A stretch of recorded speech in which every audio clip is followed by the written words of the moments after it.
Seguimos aquí en su espacio Voz para el Cambio. Me he enterado por la prensa de hoy de un hecho que llama mucho la atención, pero parece que estaba en la discusión pública hace rato. Don Ya vi un Alfonso, tema. perdone que le interrumpa. Antes de que usted cambie de tema, es que no quiero que se me pase una noticia que no sé por qué razón, hasta ahora lo veo y me parece importante y es sobre el ministro.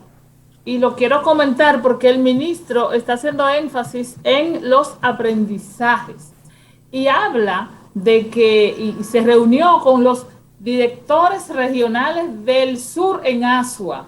Eso es y él hacía énfasis y pide que se haga énfasis en el aprendizaje en los primeros ciclos. Instó a que los directores enfocarse en los procesos pedagógicos que se desarrollan en el aula, entendiendo el aula misma como todo lugar donde se produce el aprendizaje de los estudiantes. Vuelve a hablar de eso y me parece muy importante. Para mí eso es vital. Él dijo, el primer aprendizaje llamó a orientarse en lo básico, que es el aprendizaje en el primer ciclo. Eso lo hemos perdido. En el fin de semana que estuve en el sur en mi casa, vi mis sobrinitos de quinto curso, que algunos no sabían leer y ya van en quinto curso. Dios permita que todo esto se pueda hacer realidad, que se haga. Ahora, dice, superar las necesidades. Hay también que ver, proporcionar, como decíamos ahorita, todos los recursos para las escuelas. Porque vi, por ejemplo, que se le pedía a los profesores, y esto, trabajar sin tener conexión en las escuelas, porque no había un simple servicio de internet en las escuelas que sea suficiente para los estudiantes y para los profesores. Y muchos profesores tenían necesariamente que buscarse un aparatito de internet y llevarlo por sí mismos, porque en la escuela no había, pero se le pedía conexión. Entonces, todo eso implica inversión y planificación y trabajo adecuado. Esperemos que eso cambie y que se haga también. Don Alfonso, le dejo. Vamos. Mire, ese es un tema interesante y me alegró mucho cuando el nuevo ministro habló del tema, creo que en Santiago, en una reunión también con directores, y dijo que iba a evaluar a los directores. Es decir, más que evaluar a los estudiantes, la pobreza en el aprendizaje de los estudiantes era una pobreza en el ejercicio de sus funciones de los directores, que debían dar seguimiento a los maestros para que enseñen bien. El aprendizaje está en la básica, en los primeros 5 años. Quien llegó a quinto curso sin saber leer ni escribir y está en quinto curso, a esa madre no hay quien le diga que traiga ese niño a segundo de primaria, porque se va a oponer. Yo viví la experiencia en el entorno familiar. Quien llega a quinto curso sin saber leer ni escribir no puede cruzar la universidad. Hará todos los intentos del mundo, pero no podrá cruzarla, porque a la hora que tenga que explicar una clase no puede. A la hora que tenga que rendir un informe o hacer un seminario no puede. O cuando tenga que examinarse no puede responder, porque arrastra unas debilidades formativas que son fundamentales. Por eso se llama ciclo básico. Quien no aprenda a leer y a escribir antes de cruzar el cuarto de primaria, simplemente ahí quedó, porque no va a dar, como decimos en Dajabón, pie con bola. A esa madre del sobrinito suyo, que a lo mejor es hijo de una prima, pero para usted todo el mundo es hermano suyo por allá, por esos montes, a esa madre no hay quien le diga que lo traiga segundo para que aprenda. Si lo deja que curse a sexto curso, ahí murió. Será mañana chofer, agricultor, jardinero, será cualquier cosa, pero no será ni ingeniero, ni será matemático, ni será médico, ni será licenciado en educación. Aunque hubo un tiempo que lo que no daba para otra cosa lo metían en educación. Muchachos, estudia educación. Usted recuerda que se relajaba mucho con el tema, ¿no? Porque parecería como que educación era lo más fácil que había. Y Todavía se hace así. Todavía se hace así. Pero a educación deben entrar los mejores expedientes, porque usted no puede llevar a educación a un mal estudiante, porque ¿quién acaba de formar a los otros? ¿Ese es malo? No. Debe ser un premio, una distinción para un joven entrar a la carrera de educación. ahí deben entrar los mejores expedientes, o los mejores currículos, para decirlo en otra palabra, porque a lo mejor digo los mejores expedientes y no me entienden.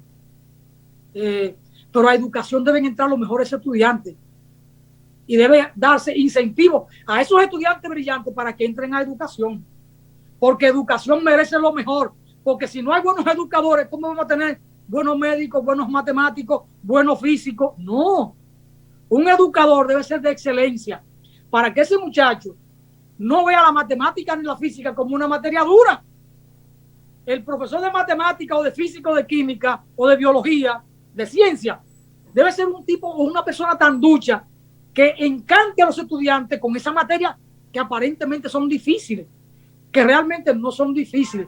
Hace falta que el muchacho se enamore de la ciencia y la va a entender de una vez. Hace falta un docente con capacidad, hace falta un docente con recursos materiales, con medios audiovisuales que puedan aportar. Mire, el ministro dijo que llama la atención a la burocracia del sistema, dijo el ministro, y la burocracia del sistema son ustedes, les dijo, y los directores de centros, que estamos a nivel central, que no se justifique el dinero que me pagan, eso lo volvió a repetir, a mí y que le pagan a ustedes, si no hay una preocupación por lo que es fundamental, que es el aprendizaje de los niños. Entonces, en esa aula que funcione, como dice él, que es verdad que tiene que funcionar, tiene que haber en esa aula un ser, un profesor, un maestro bien formado, que tenga las capacidades, pero que también tenga los materiales. Imagínense que yo voy a enseñar los números. Yo necesito materiales y equipos. Es verdad que ahí, de todos modos, siempre habrá 2 cuadernos para yo hablar del número 2, 2 cuadernos, 2 lápices, pero también es necesario que yo tenga cartulinas para poner a los niños a que pinten el número 2 y a que los recorten el número 2, y ahí mismo se enseñan también actividades artísticas y se hace una enseñanza integrada. Entonces, necesito también tener cartulinas, tener acceso a audiovisuales para enseñar en ciencia muchas cosas que no puedo simplemente hablar de ellas así de forma aérea. Necesito equipos y materiales para hacer algunos experimentos que puedo hacer en el aula y mostrar amor por la ciencia y hacer que los niños se enamoren de la ciencia. Pero se necesita una atención a ese sistema. Se necesita un ministro y unos gerentes que estén presentes, que estén pendientes del proceso, que apoyen al docente, y un docente capaz y que tenga ganas del trabajo. Así que parece que hemos terminado por el día de hoy, don Alfonso. Eso último es lo fundamental. Todo lo material es importante, es útil, es necesario.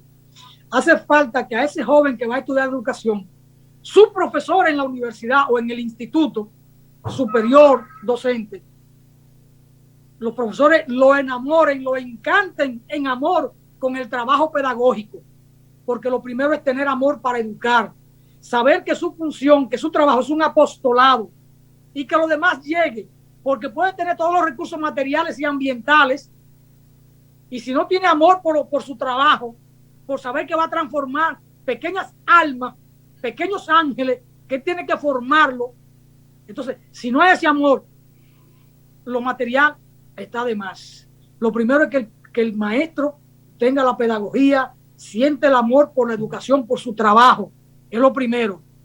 Nuestros maestros de antaño tenían un 6º, un 8º curso y después iban un bachillerato, pero tenían profundo amor, respetaban su labor docente. Hace falta la ciencia, el conocimiento, la preparación, aire acondicionado, micrófono, materiales, muchos lápices, mucha buena mascota, buena pizarra, de todo eso. Pero lo primero es el amor, es el corazón puesto en esa labor apostólica que es la labor de la enseñanza. Yo tuve maestros que fueron apóstoles. Maestra, mire, se nos fue el tiempo, don Jacinto Ascensión está por ahí y nos puede golpear. Jacinto es muy grande, yo no me meto con ese tipo. Bueno, pausamos, Natanael. Jamás lo haría. Don Jacinto jamás haría algo así. Jacinto es todo cariño y comprensión. Mis saludos para don Jacinto. Gracias, don Alfonso. Gracias a todos. Gracias a usted, maestra. Pausamos.